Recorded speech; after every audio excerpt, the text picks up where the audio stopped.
저는 이렇게 코하고 입이 잘생겼기 때문에 반드시 마스크를 벗어야 됩니다. 근데 그동안 많이 못 벗고 있어서 좀 아쉬웠었는데 오늘 벗고 있어 감사하고요.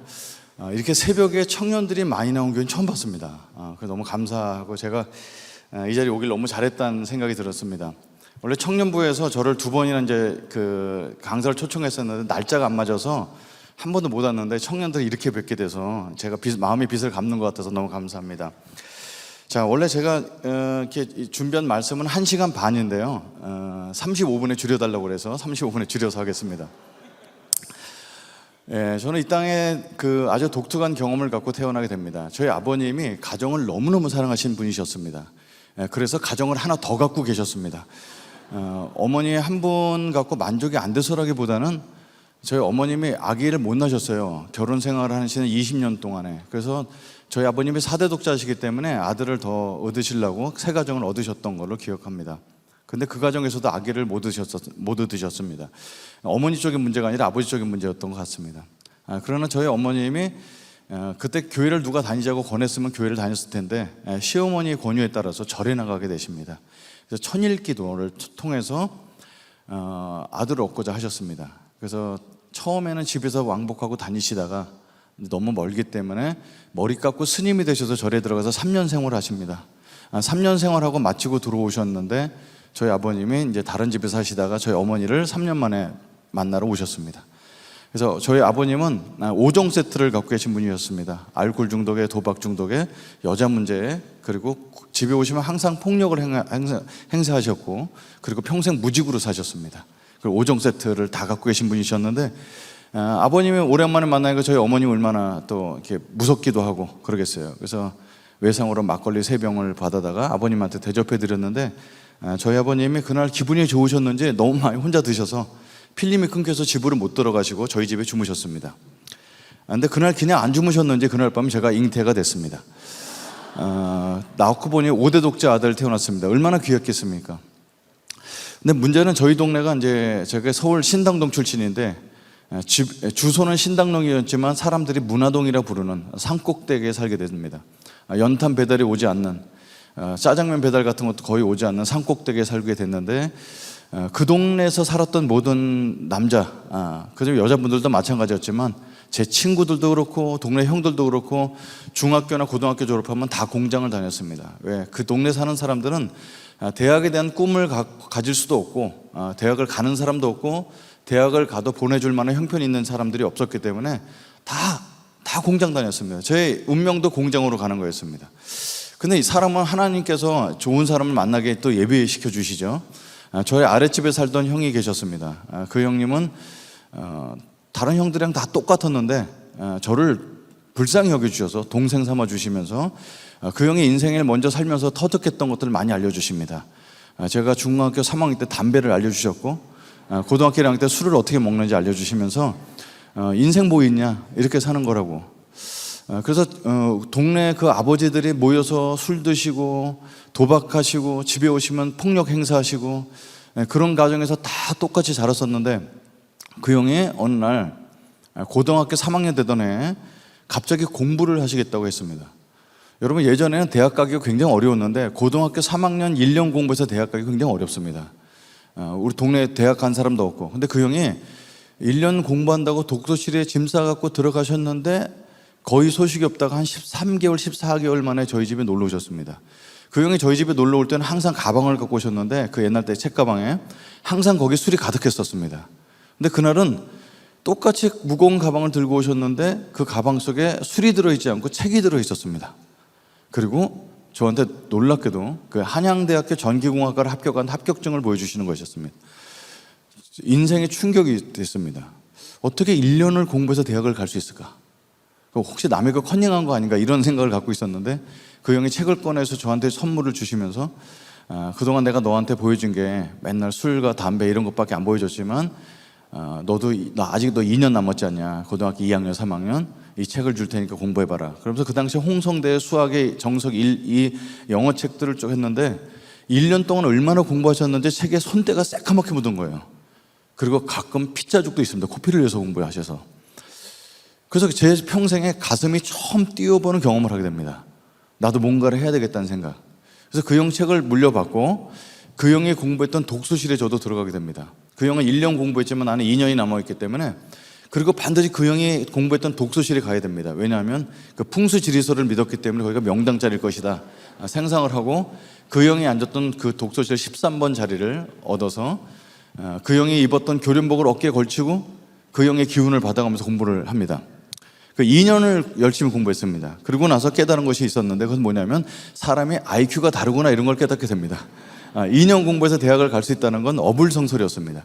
그 형처럼 탁월한 사람 아니면. 어쩔 수 없이 1년을 더 재수를 하게 됩니다. 그 집에 형편이 안 되니까 독서실에 앉아서 문 열어주고 문 닫아주고 이런 걸 하면서 그냥 한 자리만 얻어서 공부를 하게 됩니다. 결론적으로 말씀드리면 그 형이 갔던 한양대학교 전기공학과는 가지 못하고 어쩌다 간 게 명지대학교 전기공학과를 합격해서 가게 됩니다. 내 적성과 전혀 관계없는 그 형이 간 전기공학과를 공부하러 간 겁니다. 그 명지대학교 신입생 오리엔테이션을 딱 갔는데 1학년들 1,700명을 모아놓고 오리엔테이션을 하는 거니까 총장님이 나와서 인사를 해야 되잖아요. 여러분, 이 학교 오신 여러분 환영합니다. 이렇게 보통 상투적인 인사라도 총장님이 나오실 줄 알았는데 목사님이 나오는 거였습니다. 저는 태어나서 목사를 처음 봤습니다. 이렇게 공대 이렇게 앉아있는, 저는 앞쪽에 앉아있는데 목사님이 나오시더니 그분 첫 마디가 이거였습니다. 할렐루야. 저는 목사님들의 목소리 그런지 잘 모르겠는데, 이 학교 오신 여러분 환영합니다. 여기까지는 그래도 괜찮았습니다. 그 다음 말이 저를 아주 충격에 빠뜨렸죠. 여러분, 우리 학교가 예수 믿는 학교인지 알고 오셨죠? 전 몰랐습니다. 어머님이 스님인데 예수님 믿는 학교를 갈 수가 없죠. 막 거기 가슴이 뛰면서 이 학교를 다녀야 되는지 말아야 되는지 부처님께 계속 기도를 했지만 부처는 웃고만 있지 응답이 없습니다. 그래서 이제 오리엔테이션 하는 2박 3일 동안에 굉장히 고민을 많이 했는데, 기독교에 대해서 가졌던 첫 번째 저한테 인상이 있었습니다. 그것은 뭐였냐면, 신입생 1,700명에게 아무에게도 미리 얘기해 주는 거 없이 동의를 구하지 않고 무조건 예배를 드리는 겁니다. 그러니까 이제 기독교는 첫 번째 저한테 줬던 인상은 뭐냐면 굉장히 폭력적이다, 이런 겁니다.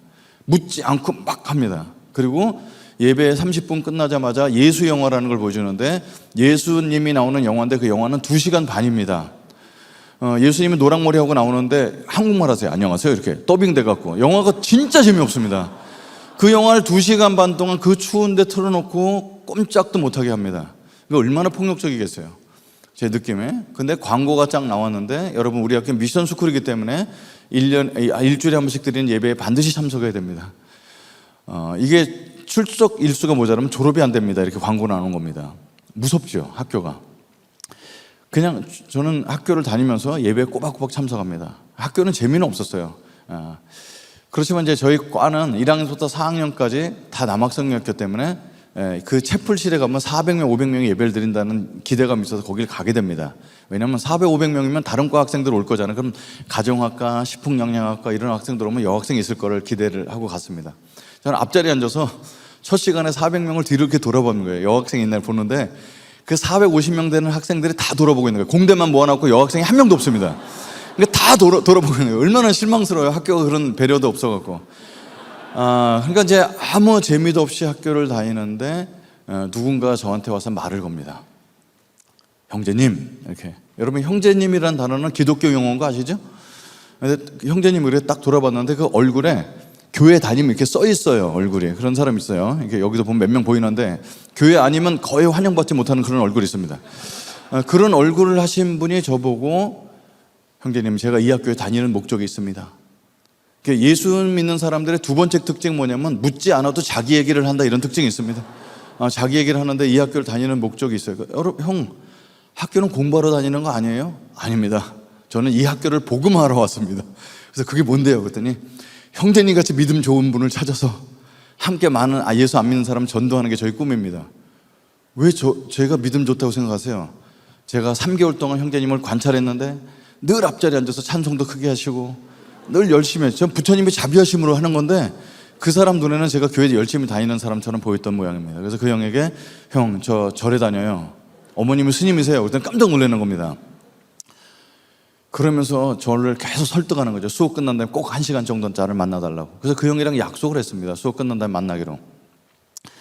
근데 수업 끝난 다음에 만나기 뭘 만나요? 집에 가야죠. 그래서 집에 가려고 가는데 자꾸 그 학교랑 멀어지면 멀어질수록 뒤통수가 가려운 거예요. 내가 약속을 했는데 그 형이 혹시 기다리는 거 아닌가? 고민이 좀 됐습니다. 근데 그런 약속은 안 지켜도 되거든요. 근데 가면 갈수록 어떤 마음에 걸리냐면, 불교인이 기독교랑 약속을 했는데 불교가 약속을 안 지킨다는 이 자존심이 너무 상하는 겁니다. 그래서 발걸음 돌려서 그 형이 말했던 학생회관 4층을 찾아갑니다. 부처님의 영광을 가리지 않기 위해서. 근데 이제 학생회관 4층에 올라가서 십자가 그려져 있는 동아리에 들어가서 그 형 찾으면 되겠다 싶어서 올라갔는데, 그 명지대학교의 학생회관 4층은요, 모든 기독 동아리가 다 모여 있는 곳입니다. 근데 어디를 갈지 몰라서 다 두들겨 볼 수 없어서 고민했었는데, 그 CCC라고 써 있는 글자를 보입니다. 밑에 한국말로 한국대학생 선교회 이렇게 써 있어서 맨 뒤에 두 글자가 교회잖아요. 그래서 여긴가 보다 하고 두들겼는데, 그분들이 잘 들어오세요. 그분은 기독학생 회장이었지만 제가 잘못 들어간 거죠. 근데 CCC 여러분 혹시 아세요? 신천지보다 센데 아시죠? 잘못 들어갔는데 어떻게 오셨어요? 그래서 이렇게 생긴 사람 불러서 왔다고 그랬더니, 그런 사람 없지만 잘 오셨다고 그렇게 무조건 앉혀놓고 주의 사랑으로 환영합니다 막 손 내밀고 찬양. 그래서 저도 모르게 손을 내밀고 있는 저를 발견하게 됩니다. 4명의 손 내밀고 있으니까. 아무 소리 안 하고 있었는데 눈치가 빨라. 이분들이 교회 안 다니시죠? 어떻게 하셨어요? 이 노래를 모르는 거 보면 교회 안 다닌다는 뜻입니다. 혹시 사형리에 대해서 들어보셨어요? 그게 뭔가요?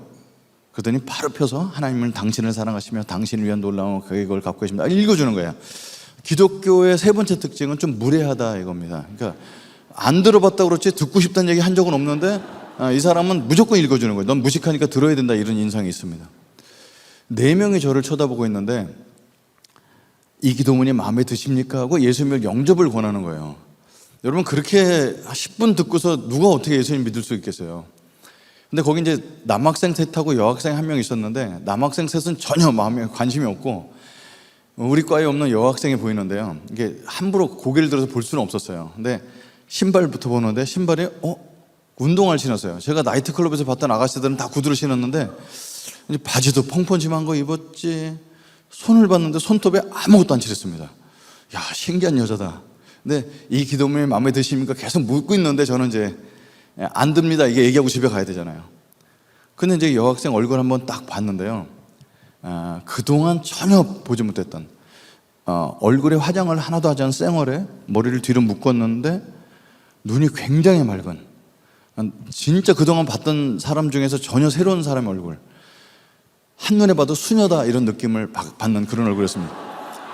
그렇게 수녀같이 생기신 그분이 선배님 누님이시라는데 환하게 웃으시면서 예수님 믿으세요? 이렇게 얘기하는 거예요. 근데 그 말을 제가 감히 거절할 수 없어서 기도문이 마음에 듭니다 하고 거짓말을 하게 됩니다.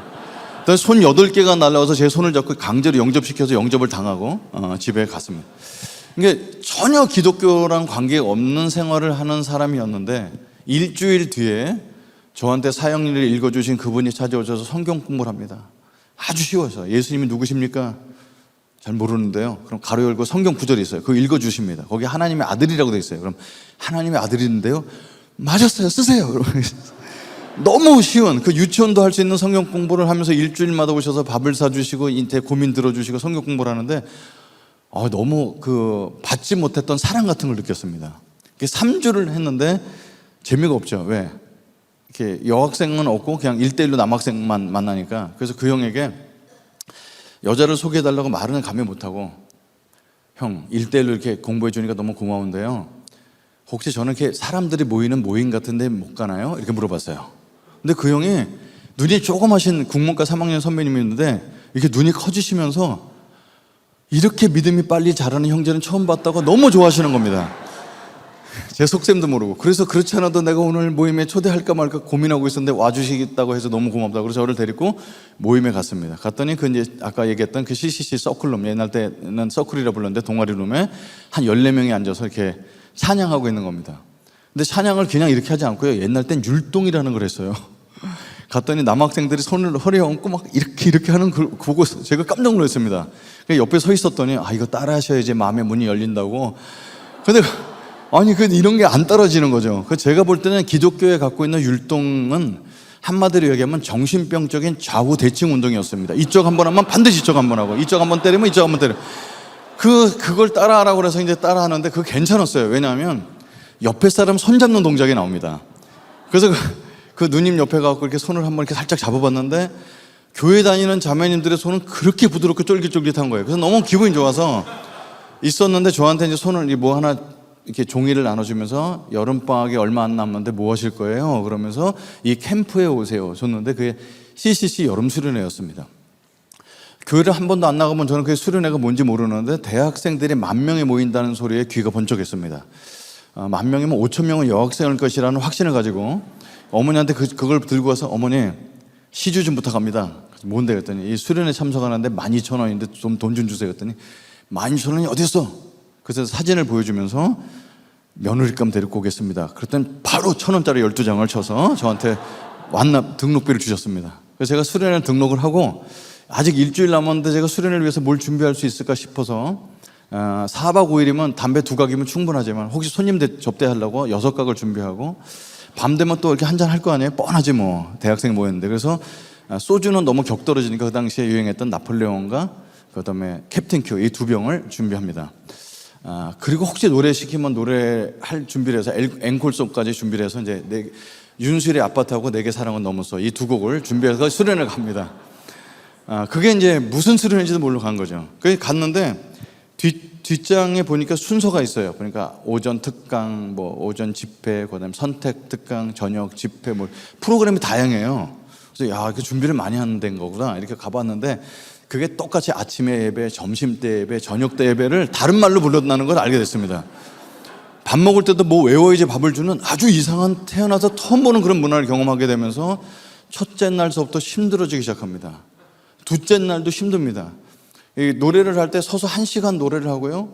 김중원 목사님이라는 그 할아버지가 나와서 설교를 하는데 그 할아버지 입을 열면 2시간이 넘습니다.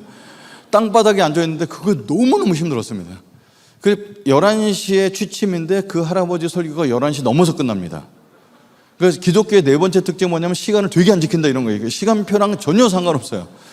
그래서 밤 11시 넘어서 숙소에 들어가면 자야 되는데 그날 받았던 은혜 나눈다고 또 그룹 모임을 하고 기도회를 하면 거의 12시 반쯤 되는데 그때 씻으러 나가보면 10,000명이 줄 서 있습니다. 그러니까 이게 막 새벽 1시에 자야지 아침에는 또 아무리 늦게 잤어도 6시 일어났는데 큐티한다고 깨우지 굉장히 너무 힘든 나라를 하루 이틀 3일 보내다가 마지막 날 하루 더 남았는데 셋째 날 저녁 때 전 집에 가기로 결심합니다. 맞지가 않아요. 그리고 처음에 여학생이 많은 건 사실이지만 그 여학생이 다 쌩얼에 하는 짓이 비슷합니다. 그러니까 이제 희망이 없어서 여긴 아닌가 보다 하고 집에 가려고 밤에 잠자리 듭니다. 그래서 저보고 기도해 하라고 계속 부르는데 못 들은 척하고 벽 보고 자는 척을 하고 있었는데 누군가 얘기합니다. 승재 형제가 화장 있어서 담배 피고 여기 너무 힘들어하는 것 같아요. 승재 형제를 위해서 기도합시다. 그러니까 말은 기도지만 뒷담화죠. 뒷담화를 한참 하고 저를 위해서 기도해주고 그래서 아침에 일어나서 가방을 쌌습니다. 그랬더니 그 저를 인도해준 형이 너무 놀라면서 왜 뭐냐? 그래서 저 집에 갈랍니다. 그 가방에 있었던 술과 담배를 보여줬더니 더 이상 잡지 않고 가도 된다고 허락을 해주셨어요. 그렇게 힘드셨으면 집에 가셔야죠. 안 잡아줘서 좀 섭섭은 했지만 가방을 다 쌌습니다.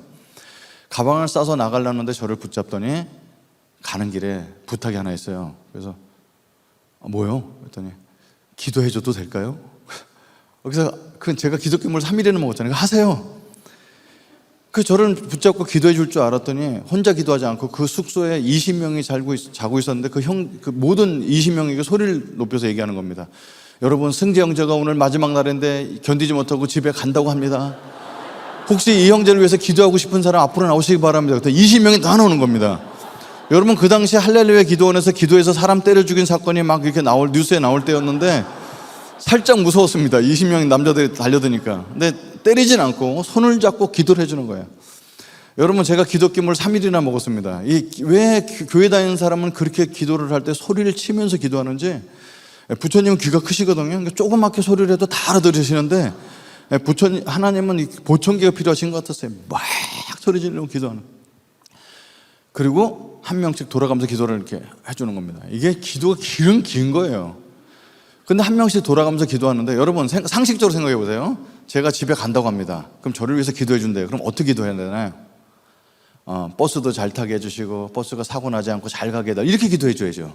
근데 이분들이 돌아가면서 뭐라고 기도하냐면 지금이라도 마음 고쳐먹고 남게 달라는 거예요. 여러분 예수 믿는 사람들은 기적이에요. 왜냐하면 말과 행동이 너무 달라요.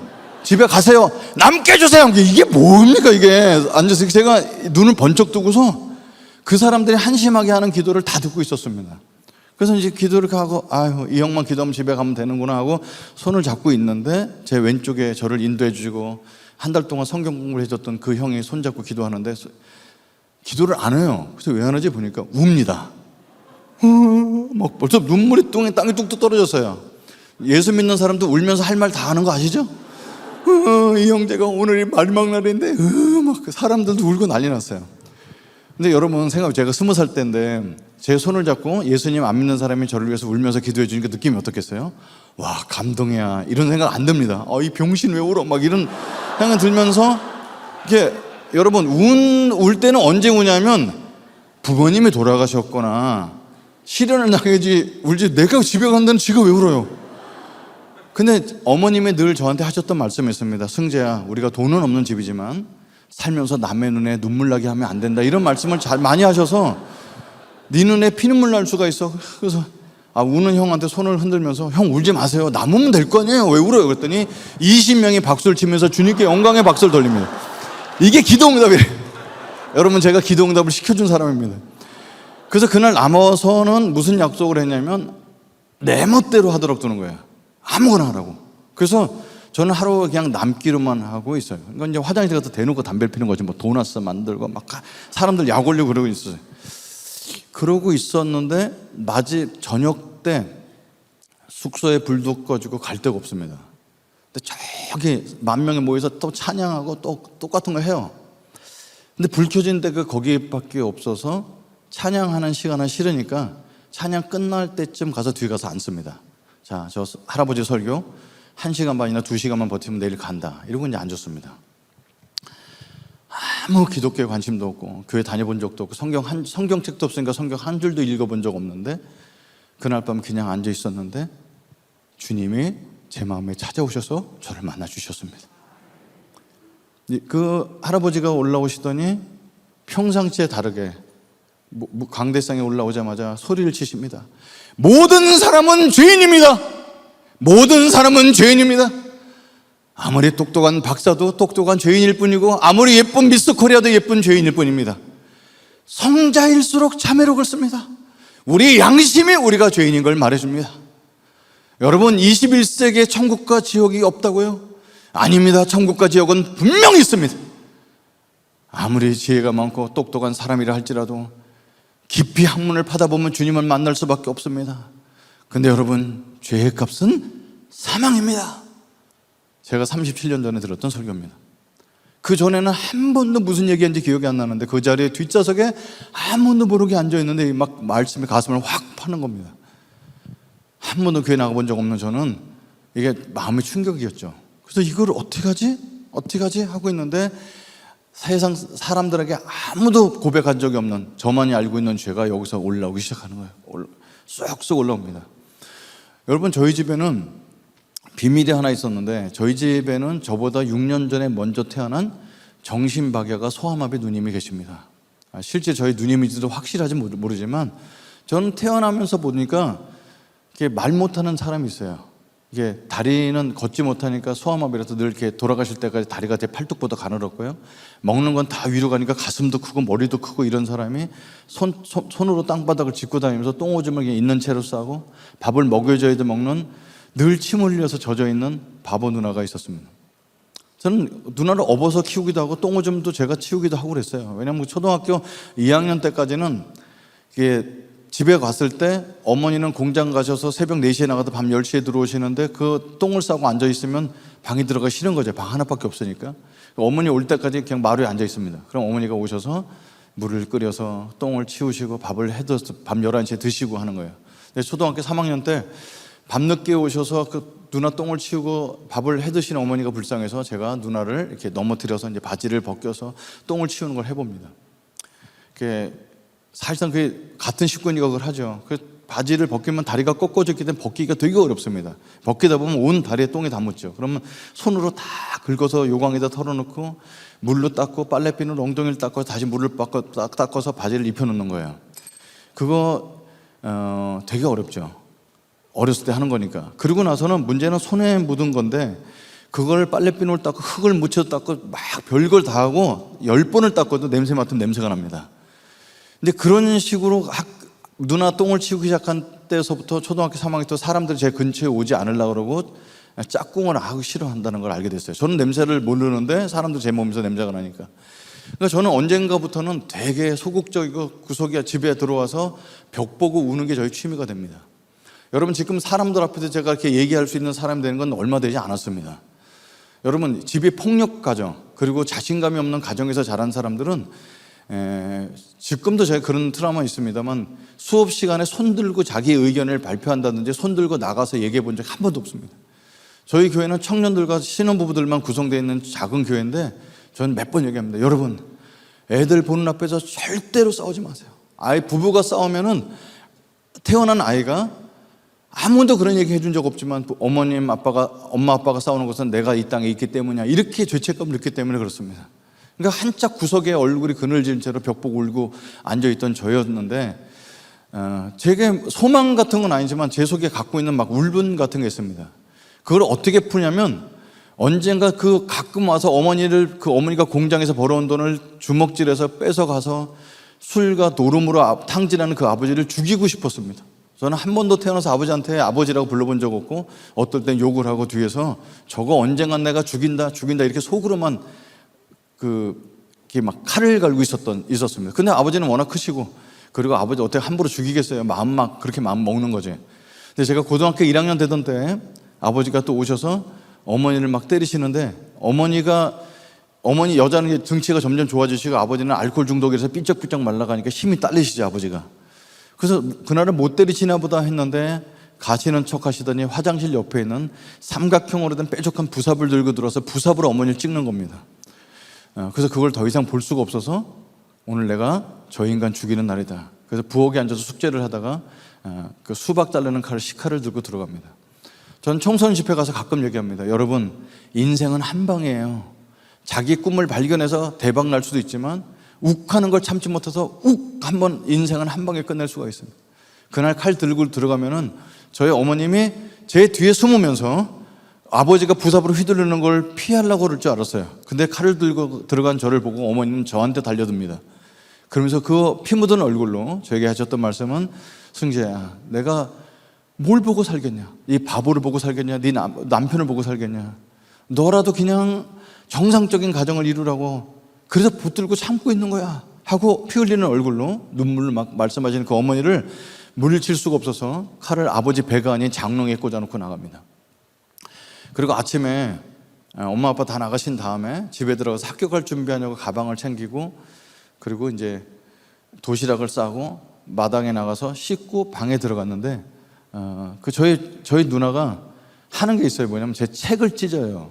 책이 겉표지가 알록달록하잖아요. 그게 장난감처럼 찢어 먹습니다.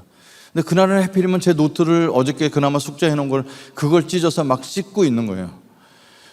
예전에도 그런 사건이 있었습니다. 근데 그 인생에 이렇게 그래프를 그리다 보면은 제 인생에 가장 어두웠던 그날 저는 제가 해서는 안 될 행동을 하게 됩니다.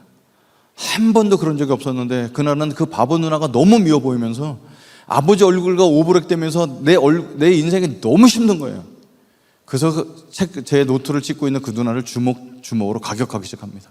이 병신이 우리 집에 와갖고 난 너 때문에 친구 하나 데리고 온 적 없고 난 네 똥이나 치우러 태어났냐? 그러면서 막 때립니다.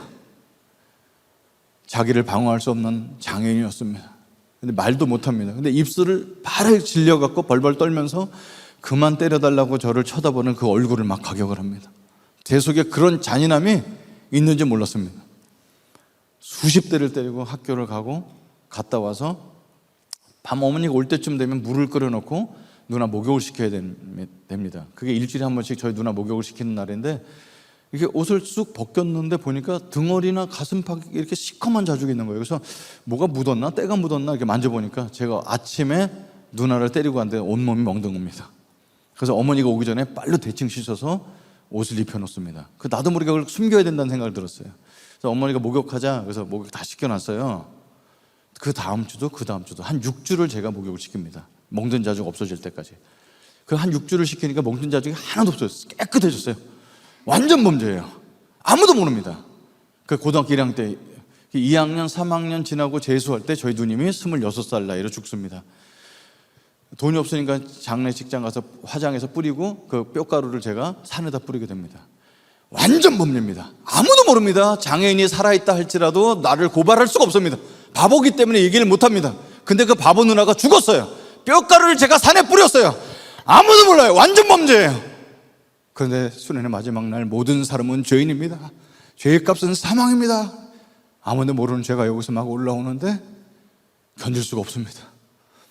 제가 예수님 믿고 나서 몇 년을 지나서 로마서를 읽고 묵상을 하다가 그날 밤에 내가 어떻게 예수님을 믿게 됐지라고 생각하는데, 여러분, 하나님께서 우리에게 믿음을 주셨다는 거예요, 선물로. 근데 저는 교회 다녀본 적은 없지만 믿음은 어디서 나오냐면 그리스도의 말씀을 들으면서 납니다. 그래서 제가 3일, 4일 동안에 매일 예배를 일주일에 하루에 3번씩 드리지, 밥 먹으라고 해서 요절 외워야지, 밥을 외워야지, 꾸역꾸역 하나님 말씀을 듣고 들었던 게 쌓여 있었는지 아주 겨자씨만한 믿음을 하나님께서 그날 밤에 선물로 주신 거예요. 그래서 제가 그걸 받았다는 걸 알 수 있습니다. 여러분, 제가 그날 밤에 믿음이 있어서 믿음이 생겼다는 걸 어떻게 알 수 있을까요? 선물로 받았다는 것을. 믿음이 우리 안에 오게 되면요, 선물로 받게 되면 믿음이 하는 작용이 있습니다. 믿음이 우리 안에 들어오면 우리는 내가 이제 믿음이 생겼으니 목사가 되겠습니다, 선교사가 되겠습니다, 그런 거 아닙니다. 믿음이 우리에게 오게 되면 믿음이 하는 가장 큰 강력한 작용은 우리가 죄인인 걸 알려줍니다. 베드로가 예수님을 만났습니다. 처음엔 못 알아봤습니다. 그가 하나님의 아들인 걸 깨닫는 순간에 주님, 나는 죄인입니다, 나를 떠나소서. 이거 인간이 할 수 있는 가장 최초의 고백입니다. 저는 그날 밤에 그 잘 모르는 가운데, 양심의 죄책감 가운데 예수님에 대한 얘기를 듣게 됩니다.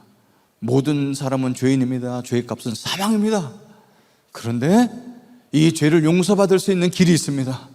죄를 알지 못하는 하나님의 아들이 이 땅에 오셨습니다. 그분이 모든 죄를 다 전가받으셔서 십자가에 달려 돌아가셨습니다. 우리는 그분을 믿기만 하면 구원을 받을 수가 있습니다 하는 소리가 들리는데, 손새빨간 거짓말.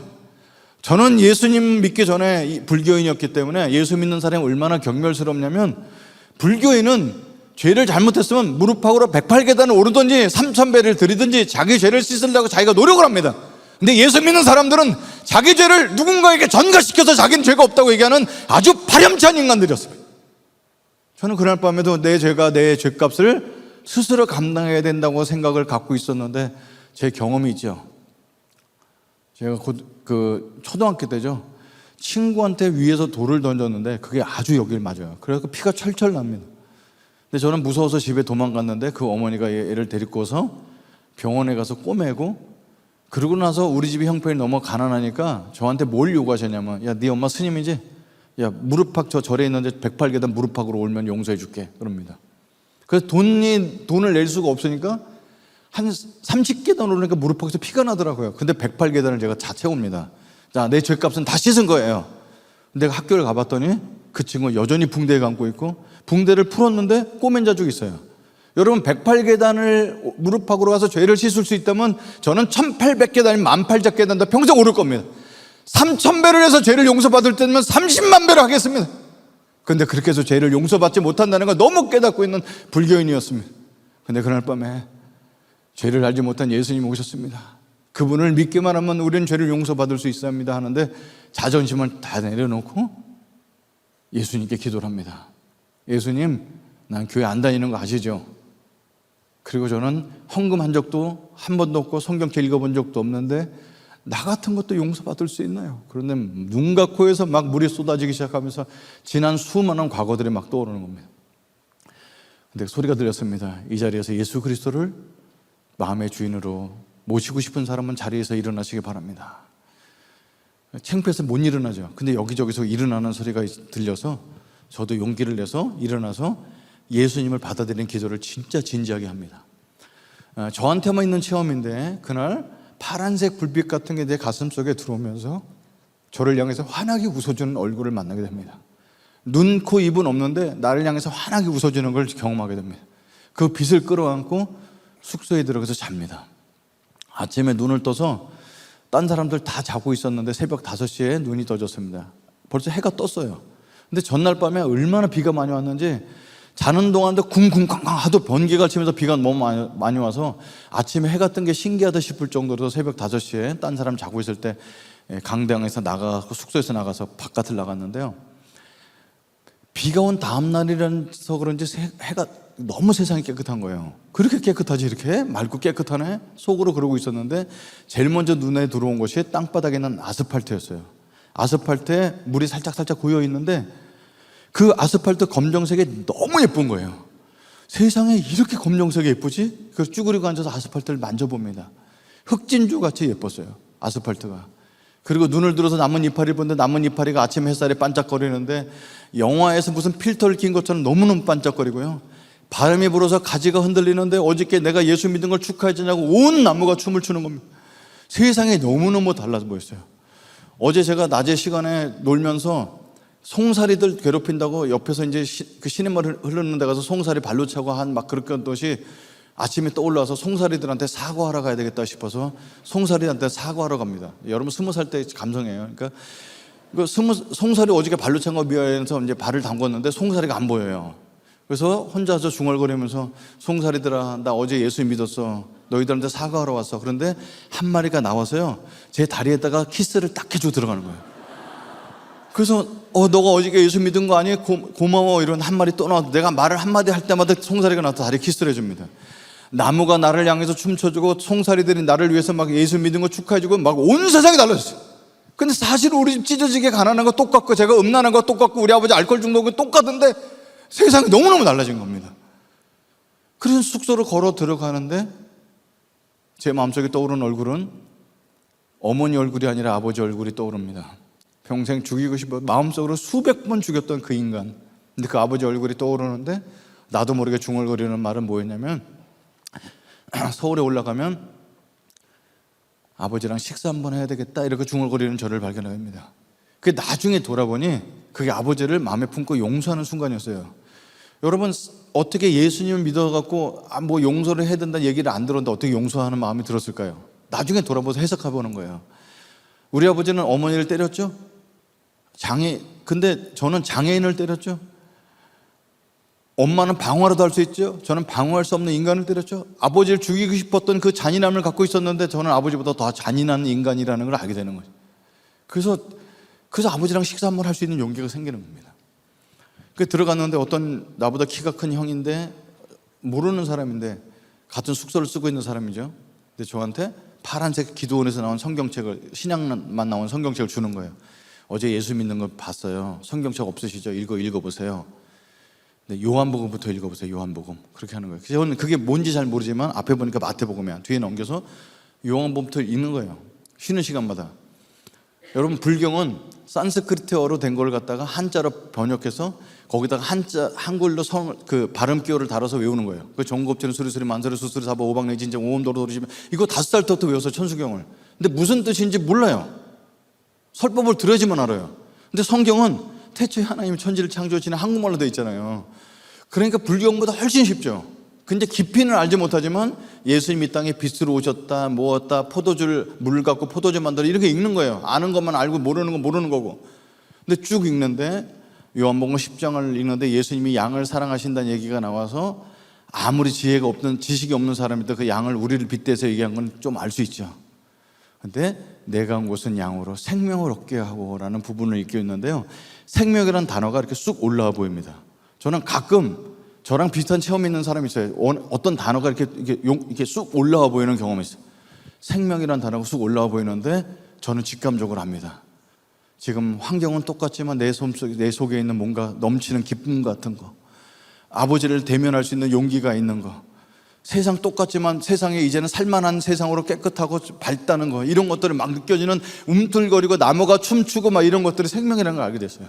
아, 내가 생명을 얻었구나 알게 됐습니다. 근데 예수님이 이 땅에 오신 목적은 생명을 얻게 하고 더 풍성히 얻게 하랍니다.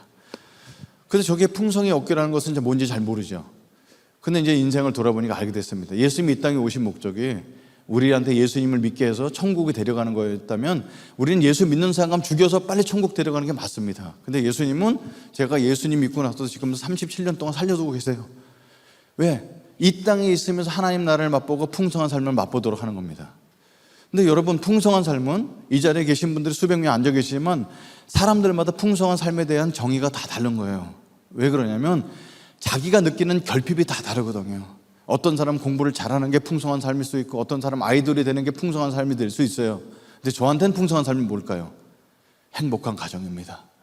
초등학교 때고 중학교 때고 졸업식이 가보면은 친구들 부모님들 같이 오셔서 졸업장을 동그란 데에다 다 말아놓고 꽃 들고 사진 찍고, 그리고 가는 집에 돌아가는 길에 그 짜장면 집들에서 짜장면 먹는 게 그렇게 너무 부러웠습니다.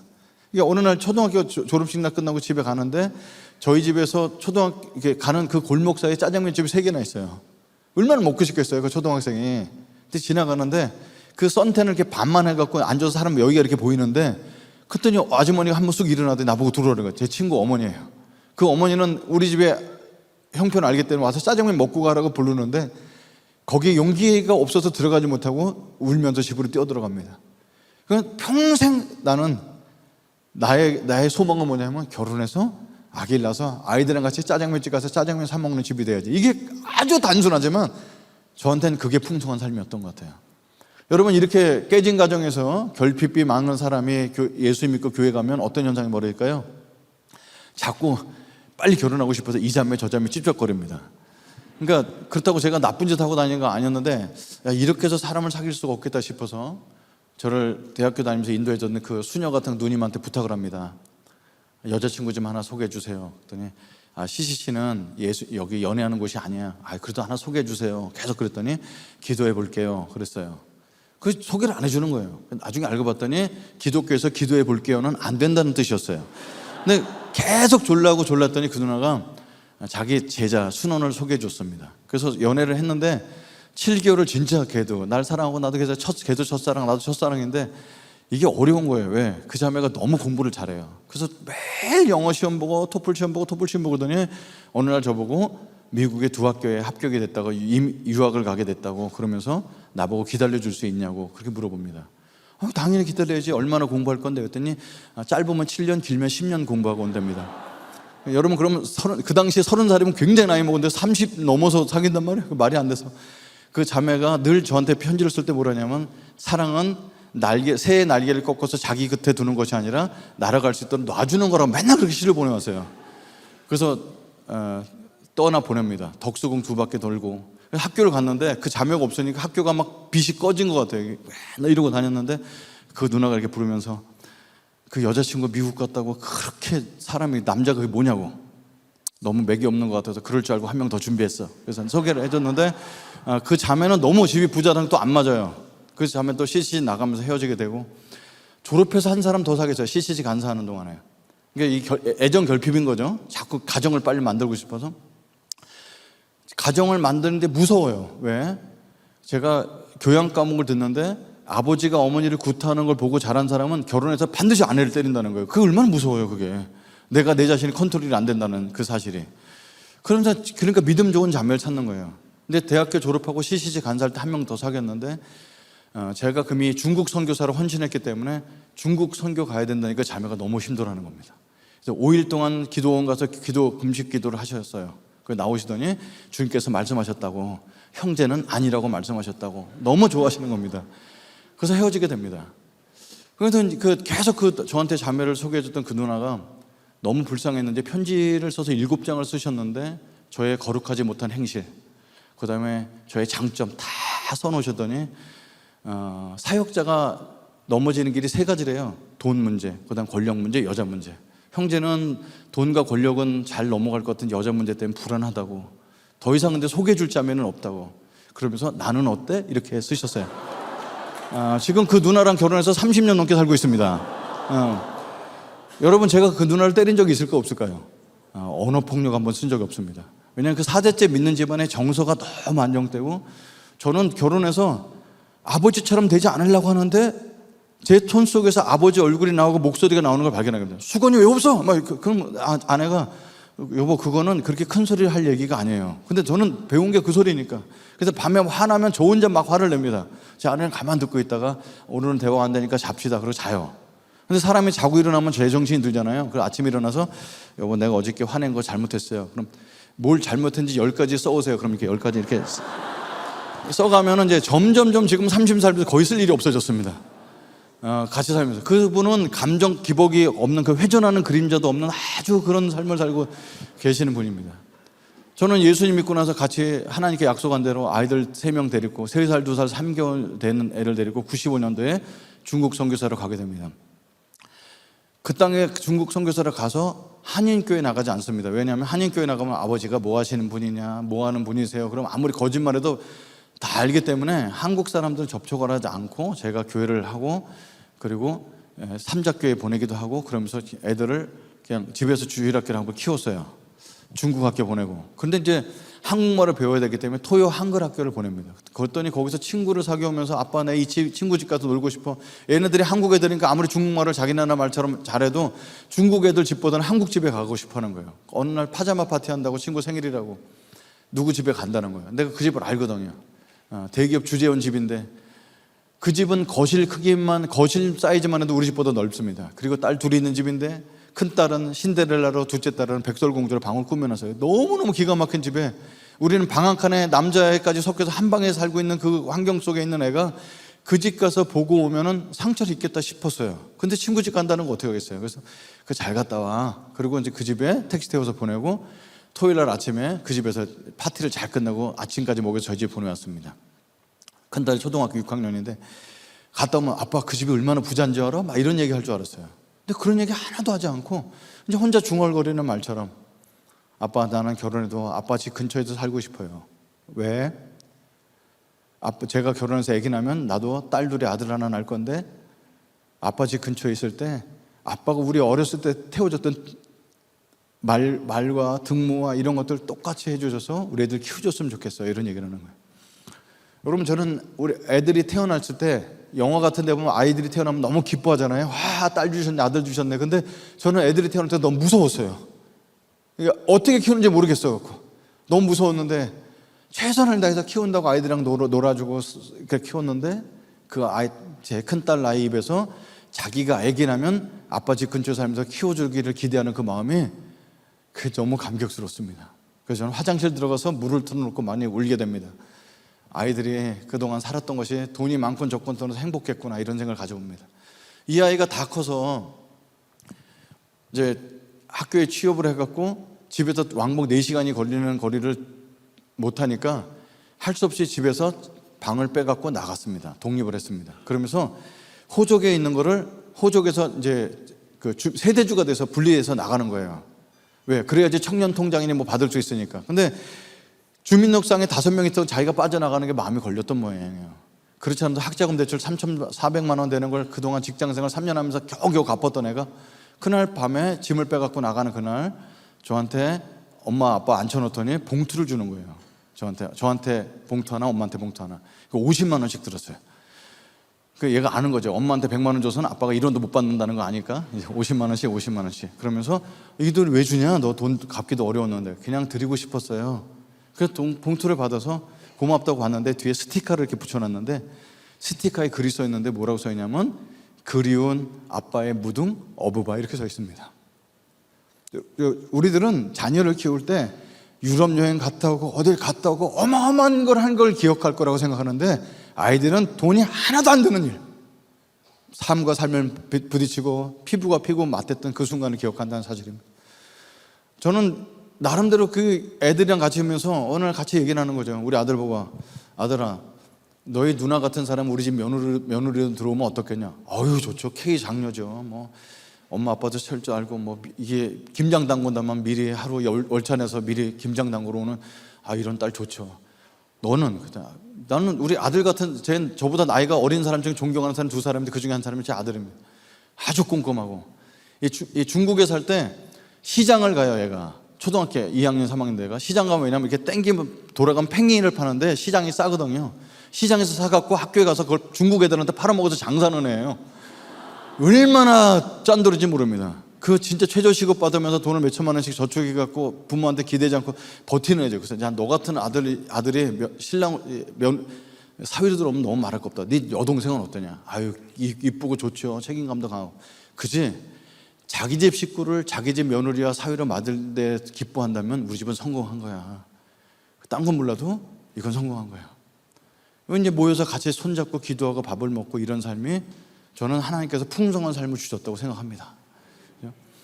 마지막 한 가지 더 말씀드리면, 저는 하나님이 함께 하시는 체험들을 많이 하게 되는데, 중국 땅에서 선교하고 있을 때 한국에서 들어와서 한국 캠퍼스를 책임져 달라는 요청을 받게 됩니다. 그래서 그걸 이제 내려놓고 한국 땅에 오는데 두 가지가 마음에 걸렸습니다. 하나는 우리 애들 외국에서 14년을 살았는데 지금 고등학교 1학년도 안 돼서 들어가면 대학 가기가 되게 어렵겠죠. 그래서 아이들이랑 같이 예배를 하는 가운데, 야, 우리가 선교사 생활하는 것이 이런 혜택 받으려는 그런 거 아니지 않냐. 가면은 또 하나님께 길을 내실 거야. 비록 명문대는 갈지 모르지만 우리 실력에 맞는 대학을 가자. 그리고 자녀 교육은 내려놓고 들어오게 됩니다. 근데 두 번째 걸리는 게 뭐였냐면, 그동안 사역을 벌려놨는데, 여러분, 선교가 기도와 말씀과 눈물과 땀으로 되는 건 사실입니다.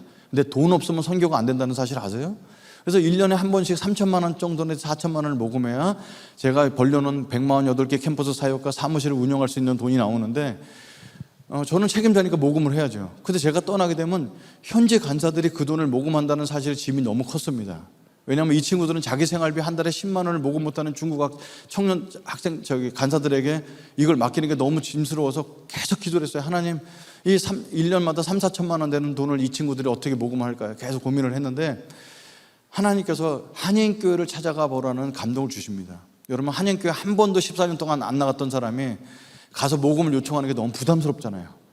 저희 동네에 있는 교회는 작아서 좀 그렇기도 하고, 제가 얼굴이 낯간지러워서 저희 동네에 있는 한인교회가 아니라 기차 타고 2시간 떨어진 굉장히 큰 한인교회를 찾아가게 됩니다.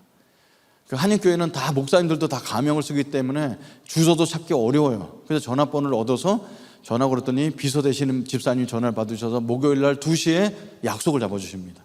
저는 이 양복 같은 거 입는 거 되게 싫어하는 사람인데, 그날 양복을 입고 노트북에다가 제 사역을 소개하는 걸 하고 모금을 하려고 다 뻔뻔스럽게 준비해서 갑니다. 그리고 우리 중국 제자들에게는 꼭 잘 모금이 될 수 있도록 기도 부탁하고 가요.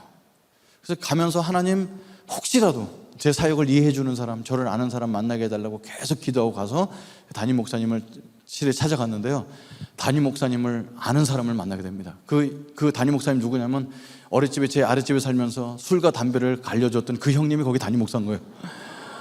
그 형도 놀래고 저도 놀래고, 이게 서로 짜고 이렇게 만날 수도 없는 그 관계 속에서, 너가 그 CCC 선교사냐? 형님이 여기 교회 담임 목사세요. 어떻게 여기까지 오게 됐어요? 야, 말도 마라. 대학 들어서 동아리 잘못 들어서 여기까지 오게 됐어. 저도 그래요, 형이. 그래서 서로 껴안고 밤새 울었던 기억이 납니다. 그 형수님한테 우리 형님 구원해 주셔서 고맙다고 그러고 하룻밤 잤는데, 그 다음날 금요일날 철야기도 때 저한테 30분의 시간을 주면서 삶을 나눠보라고 그래서 그 사역을 소개하는데 30분 동안 내내 울었습니다. 너무 감격스러워서. 그리고 마지막 부탁했어요. 여러분, 저는 이제 한국으로 돌아갑니다. 여러분이 후원해 주실 필요 없습니다. 저는 이런 한 장 여러분한테 요청하고 싶지 않습니다. 그러나 지금 현지에서 개발된 이 현재 간사들이 한 달에 10만 원이 모금이 안 돼서 어렵습니다. 여러분, 이 친구들이 굶지 않도록 여러분이 도와주셨으면 좋겠습니다 하고 자존심 내려놓고 얘기했는데, 철야기도 때 그렇게 뜨겁게 기도하는 건 처음이라고 해서 그렇게 뜨겁게 기도해 주시고, 임시 당회가 열려서 그 교회에서 만장일치로 이 사역을 다 책임져 주시기로 결정해 주셨습니다. 기차 타고 다시 2시간 돌아오는데, 중국 기차는 이렇게 4사람씩 마주보게 앉게 돼 있거든요. 근데 앉았는데 계속 우니까 앞에 있는 중국 사람이 자꾸 휴지를 주는 거예요. 눈물 닦으라고. 아마 실현당해서 우는 줄 알았을 거예요. 그러면 돌아오면서 고백을 했습니다. 하나님, 그동안 사역을 여러 가지 사역을 해봤지만, 이 사역 제 사역이 아니고 주님의 것입니다. 주님의 것입니다. 수없이 고백했지만 정말 주님의 것인지 알게 됐습니다. 제 것처럼 했는데 주님의 것인지 알게 됐습니다. 여러분, 풍성한 삶은 사람마다 다 다를 수 있지만 어떤 눈에 보이지 않는 가치일 수도 있습니다. 로마서 8장 28절에 하나님의 뜻대로 부르심을 입은 자들에게는 모든 것이 합력하여 선을 이룬다는 말이 있습니다. 이거를 미국 사람들이 There's no treasure in heaven, 하나님 나라에는 쓰레기통이 없다라고 정의를 해놨습니다. 제가 어렸을 때 누나를 때렸던 그날 밤, 정말 쓰레기통이 쳐박고 싶은 날입니다. 아버지는 부삽 들고 나는 칼을 들었던 맞짱 떴던 그날은 쓰레기통에 쳐박고 싶은 날입니다. 친구 어머니가 불러서 짜장면 먹고 갈 때 혼자 울면서 집을 뛰어들어갔던 그런 창피했던 순간들, 크레용 살 돈이 없어서 일부러 남의 방에 가서 청소를 해주고 그 미술 들은 마음에서 그 쪼가리를 들고 와서 그 다음날 미술 시간 내 크레용인 것처럼 그림을 그려서 냈던 날들, 이렇게 돌아보면 쓰레기통에 쳐박고 싶은 날이 너무너무 많습니다. 근데 하나님을 믿고 나니까 그 모든 것이 합력해서 선을 이루기 때문에 쓰레기통에 버릴 것이 단 개도 없다는 사실을 알게 됩니다. 하나님 나라를 들어오면, 하나님을 믿으면 우리들이 갖고 있던 모든 트라우마나 상처나 과거의 경력들을 하나님 나라를 위해서 쓰실 줄 믿습니다.